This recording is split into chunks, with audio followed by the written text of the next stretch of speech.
আসসালামু আলাইকুম প্রিয় শিক্ষার্থীরা, আরেকটি নতুন ভিডিও নিয়ে তোমাদের সামনে হাজির হলাম। আমি মোহাম্মদ বিল্লাল সরকার, বর্তমানে পড়াশোনা করছি রাজশাহী বিশ্ববিদ্যালয়ে। তো তোমাদের কিন্তু সাত কলেজ নিয়ে অনেক ধরনের প্রশ্ন তুলেছে, অর্থাৎ সাত কলেজে কবে তোমাদের যে প্রথম মেরিটটা সেটা দিবে এবং হচ্ছে যে কত মেরিট পজিশন পর্যন্ত ABC ইউনিটে চান্স পেতে পারো সেই বিষয়ে কিন্তু কথা বলার চেষ্টা করবো। হ্যাঁ, তো প্রথম আমরা দেখানোর চেষ্টা করব যে কবে এই সাত কলেজে মেরিটটা দিতে পারে এবং মেরিটটা কত সিরিয়াল পর্যন্ত যাবে সেই বিষয়ে কিন্তু কথা বলার চেষ্টা করব। দেখো, সাত কলেজের ভর্তি পরীক্ষা নিয়ে আমরা আলোচনা করবো, অর্থাৎ কবে ফলাফল দিবে।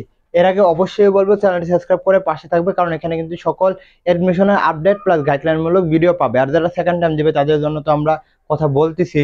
তো কবে এই সাত কলেজের মেরিটটা দিবে? আমরা জানি যে 3-4 দিন আগে কিন্তু সাত কলেজের মেরিট দেওয়ার কথা ছিল, কিন্তু শিক্ষকদের কর্মবিরতি অর্থাৎ সকল বিশ্ববিদ্যালয় পেনশনের কারণে কর্মবিরতির জন্য কিন্তু এই সাত কলেজ বা অন্যান্য যে ভর্তি পরীক্ষা চলছে সেটা কিন্তু কার্যক্রম অফ হয়ে গেছে। হ্যাঁ, তো এটার জন্য কিন্তু এই সাত কলেজের ফলাফল দিতে পারতেছে না। কবে দিতে পারে এই সাত কলেজের ভর্তি পরীক্ষার ফলাফল?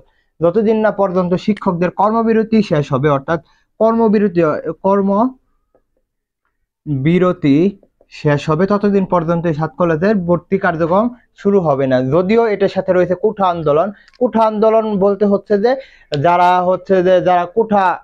কোঠার জন্য যারা আন্দোলন করতেছে তারা হয়তো বা ক্লাস বাদ দিতে পারে, কিন্তু যদি শিক্ষকরা তাদের ভর্তি কার্যক্রম শুরু করে, অর্থাৎ ক্লাস তারা চালু করে এবং অফিস কার্যালয় দেওয়া রয়েছে সেটা যদি চালু করে, তাহলে কিন্তু অর্থাৎ ডিন অফিস যদি চালু হয়ে যায় তাহলে কিন্তু তোমাদের মেরিটটা দিয়ে দিবে।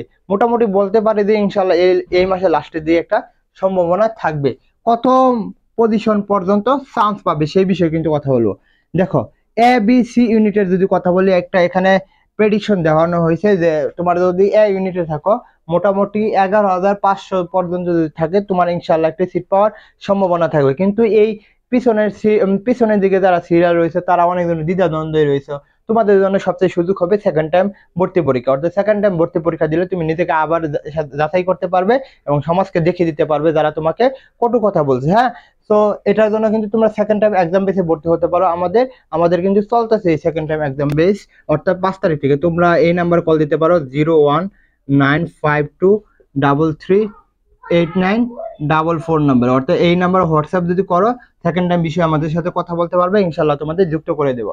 আর যারা বি ইউনিটে রয়েছে তাদের কিন্তু 12,500 প্লাস যারা রয়েছে তারা একটা আশা রাখতে পারো, সর্বোচ্চ 13,000 পর্যন্ত একটা আশা রাখতে পারো, কারণ এখনো কিন্তু অন্যান্য বিশ্ববিদ্যালয়ে ভর্তি কার্যক্রম শেষ হয়নি।